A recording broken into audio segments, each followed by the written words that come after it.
Good morning, everyone. Happy Whitman Day. Thanks so much for joining us in this Fireside chat today to honor Peter Koveos, who celebrated more than 40 years of commitment to the Whitman School of Management. It's 42, but who's counting? You're already trying to fight with me. I said 40 plus, more than 40. You corrected me. It's 42. So all right, 42. 42. So obviously we have a packed room here at Milton. I understand we have over 75 people joining us online, and I'm assuming many of those are former students of yours. Don't they have anything else to do?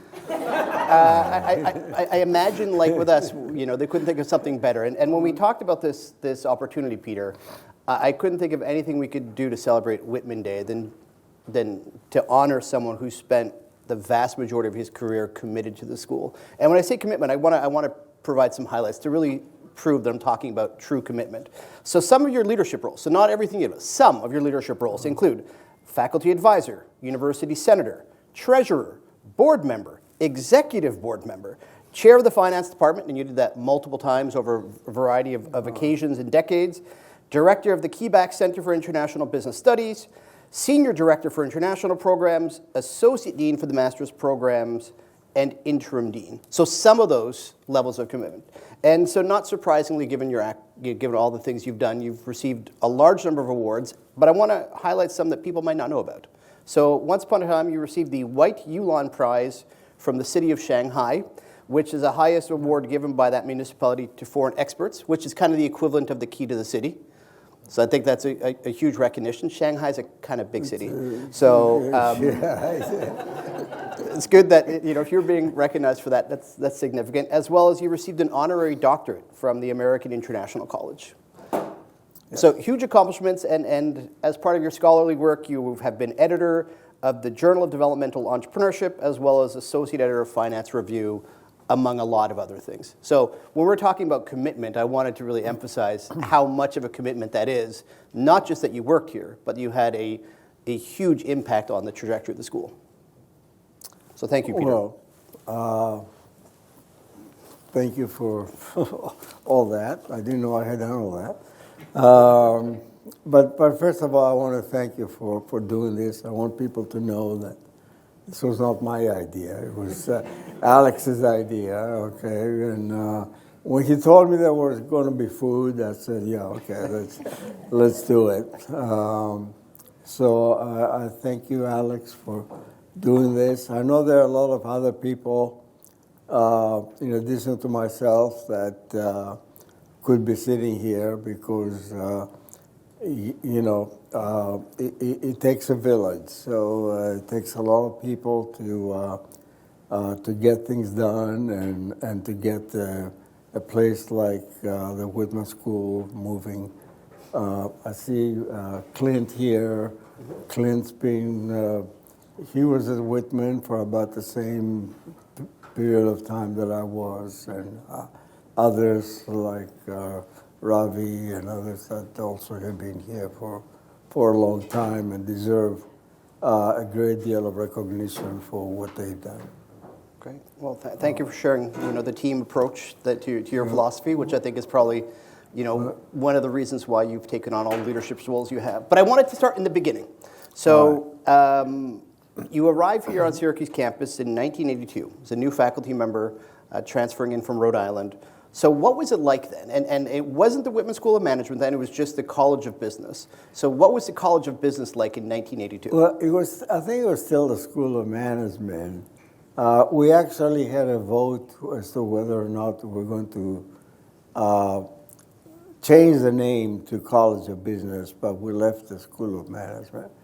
But it was certainly a different world. I mean, we didn't have this beautiful building, okay? We had 3 buildings, so faculty were spread out. One group of faculty was at Sims Hall. Another group was across the street at a place that was, I think it was already condemned at the time, but it was called the Lubin House, it was an old building, an old house, and I don't know how people made offices out of those rooms. And then we had the dean's office in Slocum. And Slocum had a snack bar at in the basement. And the snack bar actually served beer, So Friday afternoons especially, we get together and, have a couple of beers in the snack bar. So, but Sims Hall was really the funny thing, because there was no elevator, first of all, so you got to go up to the fourth floor. I came from Rhode Island. I had a lot of books with me. When I opened my office door, I saw that the office was really a closet, so no way I could get my books in there. The rooms also had screens, but some of them had screens, others had some broken screens, and we had a lot of visitors, pigeons who would come in. So, when you open the door in the morning, you didn't know who was going to be sharing the room with you, And sometimes the pigeons didn't let you in, because they were doing things that you didn't want to know about.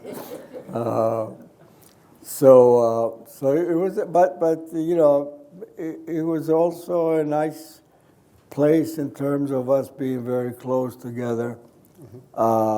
Classrooms were on the same floor, or at least on the fourth floor, as the offices, and everybody left their doors open. So it was really more like a community college kind of an environment in terms of us being together and us, going into each other's offices and talking to each other, and also listening to people lecturing, marketing, MIS, finance, because it was so close. So it was, there were some not so nice things about it, but overall, I think the atmosphere was very collegial, and it's something that sometimes it's good to be suffering, because suffering brings people together. And now we're doing so well, and we don't see each other. So. Great. So when you came in, we poached you from Rhode Island. So Rhode Island was your first faculty job. What is it that you saw in particular with Syracuse that you said, I want to come here? Yeah, well, you, as a young faculty member, you move because primarily of the quality of the faculty in another institution. So at the time there were, people, Jeff Booth, who was the chair then, he was also the chair in Rhode Island, and he kind of was instrumental in bringing me here. But the quality of the people, not only the finance department, but also in marketing, people like Dave Wildman, and but people were so damn friendly, you couldn't really resist, Dave, Sherm Chotner. I mean, so it was just the people. It was just the people that brought me here, and it was not that there were no issues, with the people. I think Clint probably remembers a lot of them, but it was all, I think, genuine. So it was very, very attractive to me. Good. So far, and it was the beaches, and the beaches, yeah, of course. And we didn't have that in Rhode Island, so. No, so a lot of focus on people. So the way it was 40 years ago, but also what attracted you. So I'm sure we'll come back to that soon enough. Right. Now one of the significant roles you had was from 1988 to 1990. You were interim dean. Can you talk about that time? What were your priorities? What was going on during your time as interim dean? Well, I'm trying to forget about that time. So you're bringing it up, you know. When you go, I replaced Dick Olliker, who was the dean for many, many years. And Dick had done a lot of good work. So one thing is to continue expanding on the kinds of work and kind of tasks that Dick has undertaken. But then, you have an obligation to move the school forward. So I try to, as much as possible, make faculty feel comfortable about the, kind of changing environment, and also the students. The students know more than we think they know about us and about what's going on in the building. Mm-hmm. So, I had to make sure that they were comfortable with the situation and that they kept faith in the school and the university. Yeah. So. Okay. So one downside of that time was AICSB, our accreditation body, the School of Management was at risk of losing accreditation. Yeah, I think that was not nice. Yes. Do you want to explain? Obviously, we're in a much better position now, but what was that like? How did that shape the school? Yeah, AICSB was, those of you that don't know, our accreditation body. At the time, was a lot different in terms of what they were looking at. There were a lot more of a bin counting kind of an organization. So they would count, faculty, students, resources.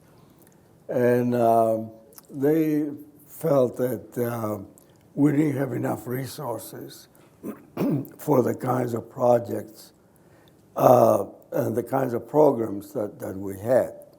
Because we had, of course, the full-time programs. We have part-time programs. We have executive MBA.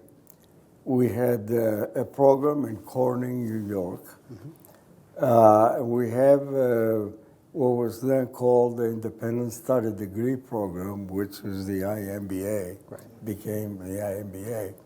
So with with very limited resources, we had to really fill a lot of shoes, So they felt that we should focus, to concentrate on one or two programs with the kinds of resources we had, and of course,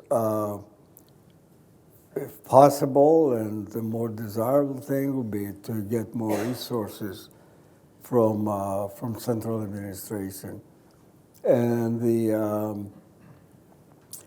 the revenue sharing arrangement was very different at the time.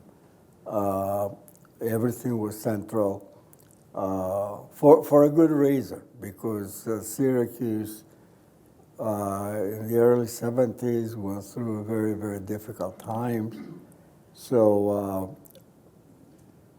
Chancellor Eggers had to move everything centrally to make sure that resources were allocated to the best possible use of the university.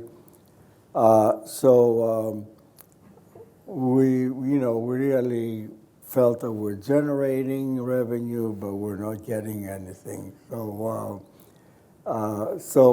part of what the accreditation, the visiting committee suggested is that, we get more resources, which is, what everybody says.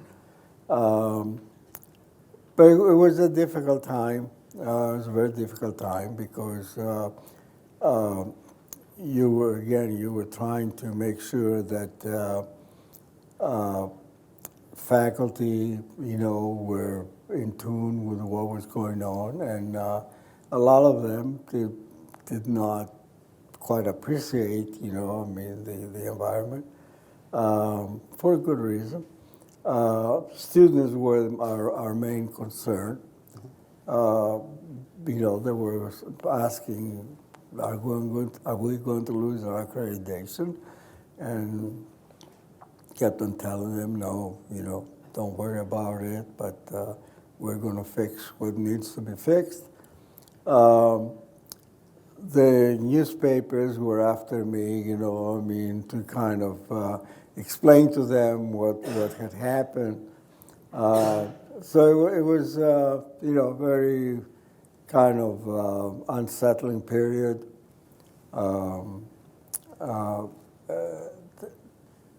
We came back, in a big way. And George Berman that came after me, of course, worked with the faculty, worked with the administration, and we got out of the situation very, very quickly. So, but it was not a time I'd like to relive, So, it's, challenges, right? Challenges make you better sometimes, So it was a very challenging time, and I think we'll learn from it, and we're a lot better today than we were back then. Well, thanks for sharing that. I didn't want to raise the point, but I'm glad to hear that under your interim dean leadership, we're able to turn around, and that's one of the reasons we are where we are today. Well, I started turning around. It takes, as I said before, it takes a lot of people. Okay, so worked along with the vice chancellor, and that year we hired about 7 people. That kind of helped our resources a little bit, But the faculty, of course, helped, and central administration at the end came through with what we needed. So, but lessons to be learned. Great. So happier time. Yeah, thank you. Key Back Center. This Yes. is under your leadership. Whitman was able to create an international business center relatively early on. Under your leadership, you were the first Keyback chair as well. Can you kind of talk about the process that helped to create this and why that was such an important thing for the School of Management at that time? Well, the obvious thing about the late 70s and into the 80s was the changing global environment. And some of you remember the energy crisis and some other events that woke everybody up in the United States to make us see that we're not alone in the world, that there are other people out there, and we need to know about them, and we need to communicate and build relations with them. So it was obvious we're coming to a world that we're going to be closer together. The Cold War was ending. China was changing, so there were a lot of things globally that were taking place that kind of told you that the environment is going to be one where people would be much closer together and do business with each other. So it was kind of natural to go from there and start paying attention to the international dimension of especially our students, and get them to learn about the world and learn how to behave when they're people from other countries and from other cultures and do business differently. So it was the right time, to go into international business and look at that aspect of our being. It's not just business; it was life that was changing. Well, so two of the countries that you were particularly working closely with, this is the early 90s, a lot of travel to China and a lot of travel to Russia. Was there a lot of support for this? Was there resistance? Certainly these were very changing countries at that time. What was the sentiment like going into particular with China and Russia in the early 90s? Oh, you mean from the university? Yeah, and the faculty and students. Oh, the university was very, very, very helpful. Well, actually, some of those trips were with Vice Chancellor Vincow and some other officers of the university. So the university, was very, very helpful and very understanding of what was going on. But the two experiences were very different. When we went to Russia, we kind of saw right away that how much we had overestimated the Soviet Union as a global economy. People were really hurting. They were hungry. They were selling their clothes and shoes to get food. The hotels we were staying.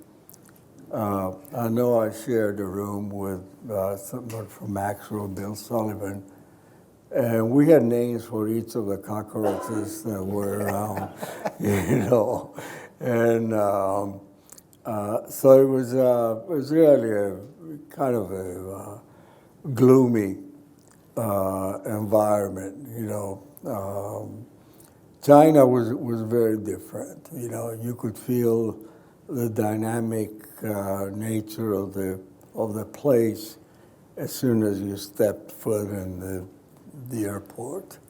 And it was really, this was like 1990, so it was still pretty early. China was changing every day. But we were, very, at least I was very impressed by what the Chinese people were doing, and I could see what they were able to do. My main place was Shanghai, so probably the most dynamic of all the cities and all places in China. So what's happening today and the fact that China has grown so much is really not any surprise to me, But in China, we did a lot of things, I think, and a lot of faculty went there. We actually had a school. We had the first independent school that offered degrees in English language. Now, it was not Syracuse University. It was the International School of Business that was a joint partnership with the University of Shanghai. And we had about 500 students enrolled in undergraduate and graduate programs. Unfortunately, at that time, we couldn't charge tuition, so the school didn't last long, But you can't do it without money. So, but that was a program that we had that we actually duplicated in Korea. So we learned from what happened in China to do the same thing in Seoul, in Korea. So that, like I said, China and Russia were very different experiences, and it was very obvious the direction, that each one of these countries and each one of these economies was going to take. Interesting times, interesting times. Well, that's where I think that the key back gift in the center, that was perfect timing to start to take leadership in these areas. Around 20 years ago, the school secured a significant gift to name the school the Whitman School of Management, create this new building. What was the atmosphere like then to start to think about this next significant change for the School of Management? New building, new name, obviously desires to expand. Yeah, well, it was kind of the first big gift that we were getting. So it was kind of nice to see that somebody appreciated what we were doing. And especially that somebody was Marty Whitman. Being in finance, of course, I had special appreciation of what Marty had done. But if you go beyond finance and you look at the person, you couldn't find a nicer person than Marty Whitman, and a person that did so much for so many people than Marty Whitman. So to us was kind of a confirmation that we're doing something right, and that we can build on that and get to where we are today or where we're going to be tomorrow. But it was a great time. Not so much the building, although the building certainly was a nice addition to the way we're feeling, but just the fact that we appreciated what Marty did, and we believe that this was going to help the school immensely and the university, because just like we say today, we used to say you can't have a university without having a school of management that is at its highest possible quality. So that gift, is going to help not just us, but also Syracuse University. But Marty, just like I said, beyond the money, having a person such as Marty Whitman with us, first of all, attracted a lot of other people because everybody believed in Marty, and so there were a lot of advantages. It helped us in a lot of dimensions. Well, it certainly grew the faculty. There was a generation of faculty who came in right after we moved into the new building. Yeah. So over 40 years, you've taught thousands of students. And one story that I hear quite frequently about you, and I don't think people know this, is that you were rumored to jump up on desks as part of your teaching. Is that true? First of all, desks were very low at that time. So it was very easy to jump on them. Okay, I'll take the fifth. You take the fifth. Pretending it was true, what would be the reason for you to jump up on desks? To get people's attention, and get them to wake up.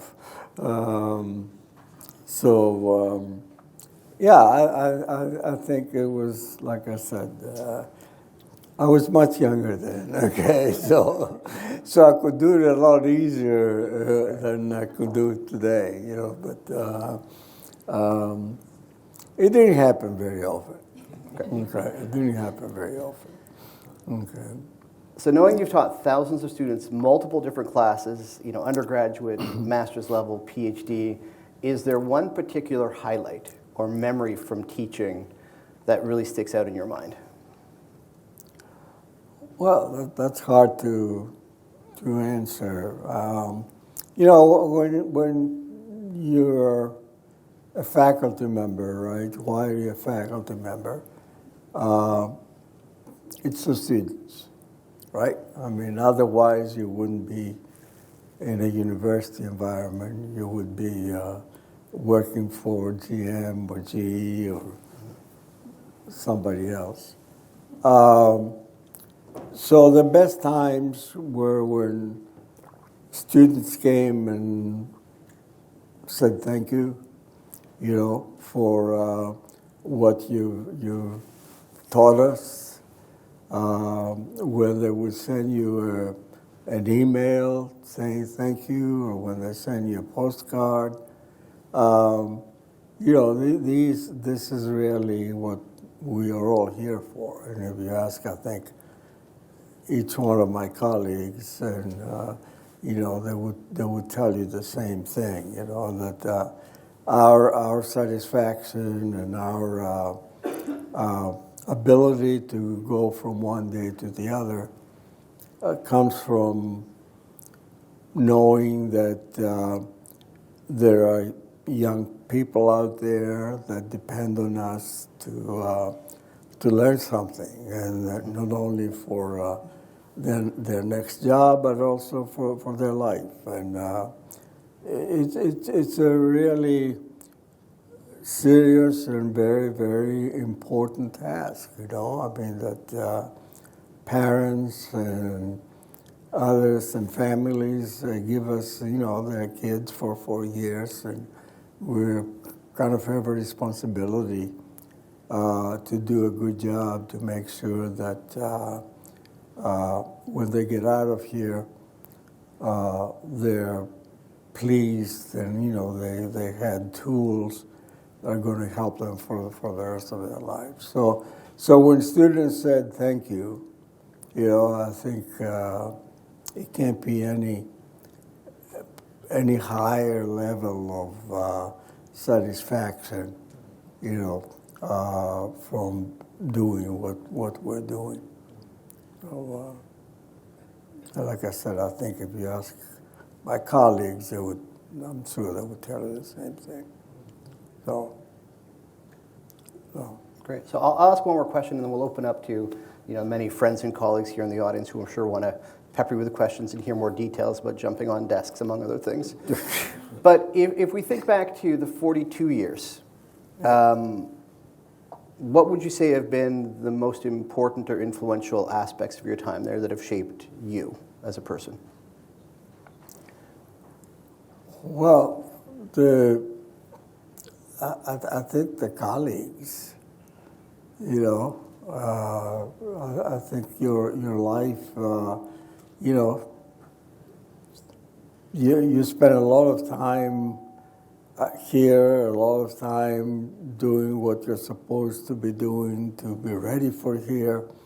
And I think having good colleagues is very important.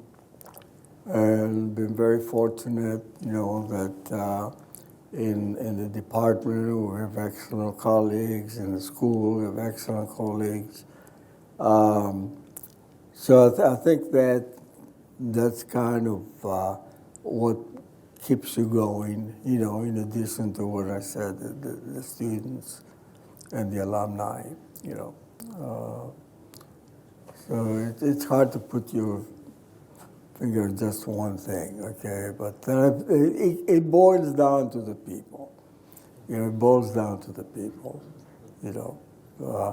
whoever your target audience is, and whoever you're working with.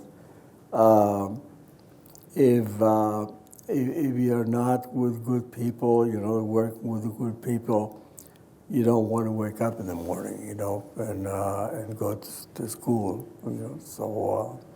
So that has made a big difference, and so thing that I'll, you know, I'll take with me, let's say. Great.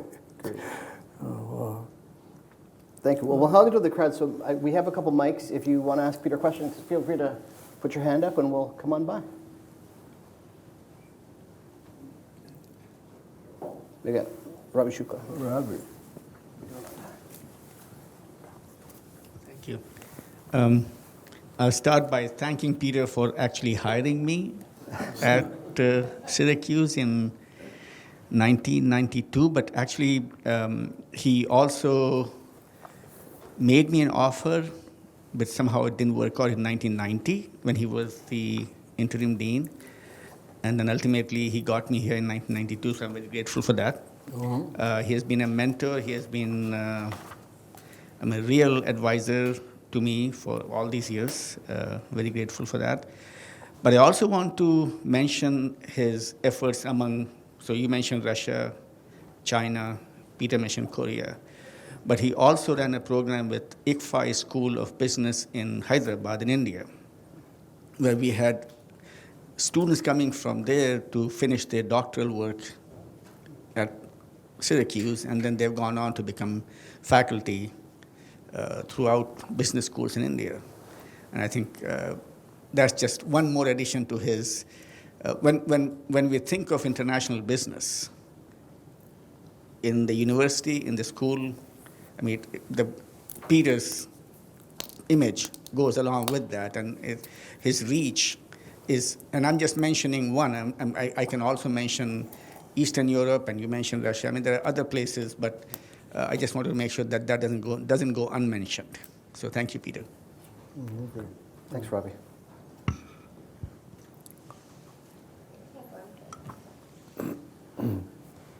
Oh, sorry.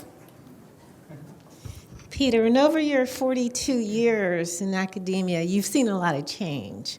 And the world of management is constantly changing. And the university is going to constantly change. Yeah.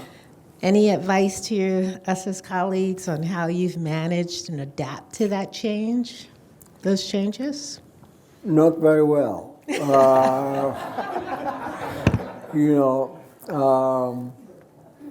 It takes time to adjust to those changes. As you said, you had technology, whether it's classroom technology or business technology, and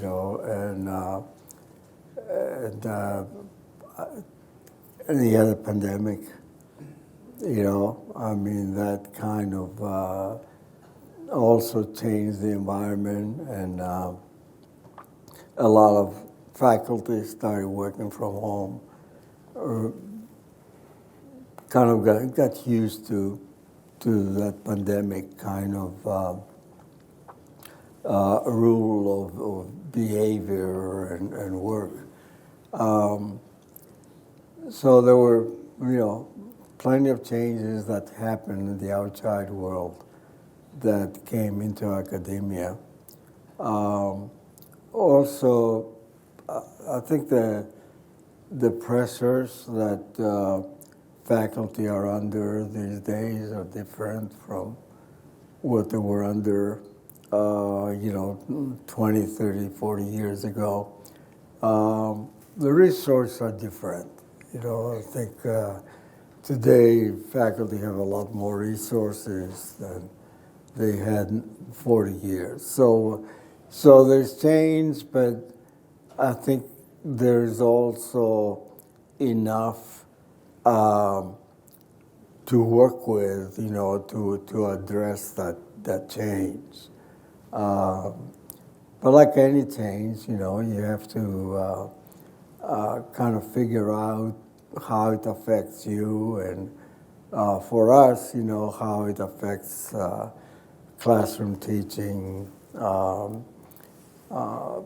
It has also made life easier in terms of, research,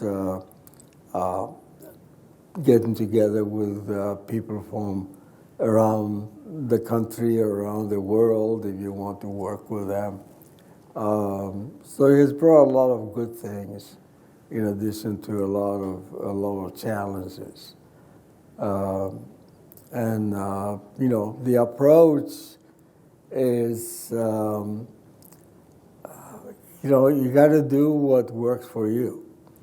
And sometimes the old ways work better than the new ways, that is person to person.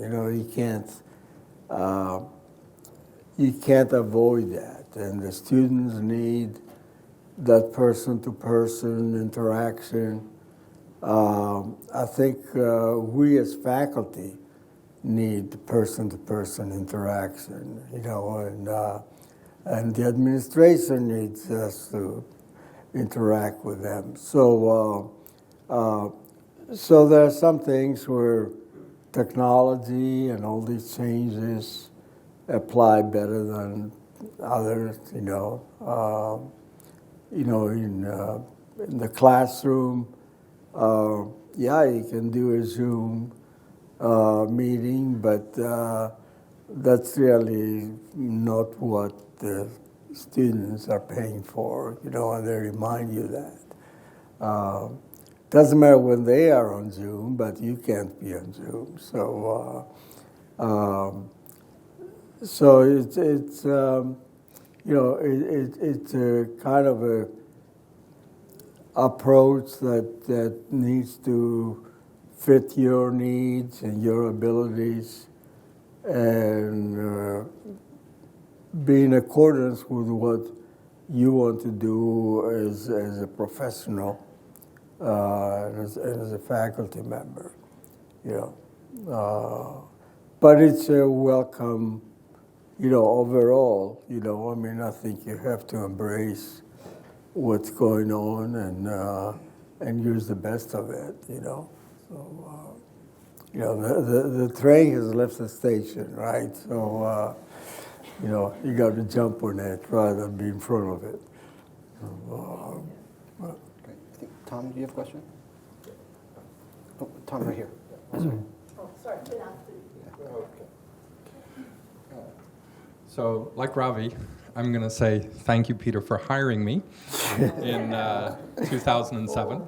And so not been here quite as long as Ravi has or as you have. But I wanted to ask a question. We've been reflecting on your past and your relationship with Whitman and the university. A man of experience is also usually a man of vision. And so I'd like to ask, what do you see as a potential future of business education? Where do you, I'm not saying specifically just for Whitman, but in general, as we progress over the next 40 years, what do you envision the world changing to? Yeah, well, if I knew that, I would get the stock market moving, So, I think you have to, in a way, extrapolate on what is happening, and what you find out is that change is constant, right? And I know that's an old adage, but it's as true today as it's ever been true. And the environment will not stop changing. So your point about adapting to change is a very important one. But I think, the basics also helps, and getting back to what is important for an organization and for an institution like Whitman or School of or the university is very important. And again, the important thing is people, and keep on building, on bringing good people here. And if we can do that, I think the school is going to be able to adapt to any kind of change. I'm not sure about the future of of business education per se. My undergraduate was in economics, so I have a lot of liberal arts kind of background, and I believe in liberal arts and in humanities, and sometimes, I wonder if, things are going back to that. But people vote with their feet, and they keep on coming to school, so others must know something I don't know, because it seems like we're doing okay, and it seems like more and more of our students want to major in some form of business, so. But it's, as I say, maybe we live in interesting times, right? And I think these are very interesting times, But being flexible, of course, for any organization, being flexible is the important thing, because you never know what's around the corner, right? So you got to be able to deal with it. Okay. So I think we have time for one more question. I don't have a question, but Do you have the microphone? yes, We have. I don't Okay. have a question, but I'm going to just say thank you for your mentorship and your leadership. When I first met you, I was hired under Ravi Shukla's chairman, but I met you at a breakfast, I remember. It was 2017, and I quickly understood the culture of this place. How friendly, how approachable, how nice. At the time, I had several offers. It was a good thing. But I remember that morning, how approachable you are, how open-minded, how you're trusting in your faculty. And those are the qualities I was looking for any institution that I was going to work for. So I think you made it so clear that morning. And when I had the offer the next day, I didn't even hesitate. So I just want to thank you for your you proved me correctly that I understood you correctly that breakfast, because throughout my time since 2017, whenever I needed something, I just ran to you and you offered your advice, your mentorship, your leadership. I remember one day I was really struggling with one important event. You were in China, and it was middle of the night for me. I emailed you. You responded immediately. I was shocked. You sold it immediately. Not only you emailed me like midnight. I think it was 11 p.m. at my time. I just didn't know you were awake. But you responded. You sold it the next day. I couldn't believe it. So thank you so much. Well, you're very kind to say these things. So, Great. So an online question, maybe? From an alum. Uh-oh. You probably want a microphone just so everyone can hear. Yeah. Is that working? Okay, so this is from Claude Liu. He said, I joined the MBA program in Syracuse in 2000 from Taiwan, now working as a professor in France. I really appreciated your patience in coaching us. The best memories for me stayed in Syracuse. Thank you, Peter. Oh, I remember Claude.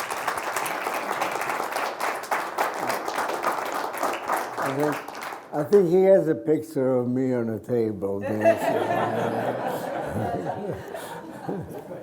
So, Peter, before you wrap up and summarize this huge impact you've had on the trajectory of the school, the Whitman School of Management, your colleagues, your students, I want to give you the opportunity. Do you have any other final thoughts of things that you really want to share from your 40-plus years of commitment to the School of Management? I wish I could do it again. I wish I were 30 years old and no, it's really been it's been wonderful to be here. When you look at all the years, not every day was sunny, and but you have to take that with you, and I don't think there will be another place. There would have been another place in which I could have worked and done really what I wanted to do. Syracuse gives you such an incredible opportunity to really make your mark. You know, there's really, I wouldn't say there's no limit, but it's a great place if you want to do something, you want to make a difference. Syracuse will let you do that. And believe me, it's not, I went to other places and I have visited a lot of places. There's no place like Syracuse in terms of allowing you to do your thing. You know? So I'm very grateful that I had the opportunity to be here.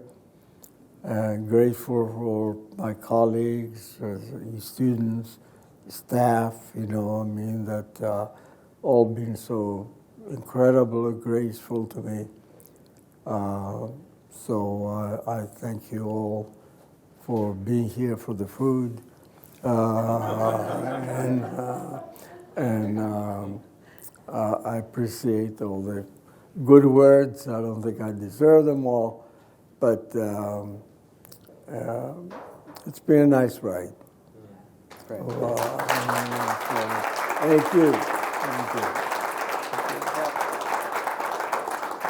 Peter, I think to say, you know, I think it's very safe to say that without your many, many contributions, we would not be in such a great place we are today. So on behalf of the school, thank you for committing 40 plus years of your time here, not only as a faculty member, but in administration, as a teacher, as a mentor, as a friend, as just a good guy who shows up to things, not only when we have bacon. So thank you for all you've done for Whitman. Thank you.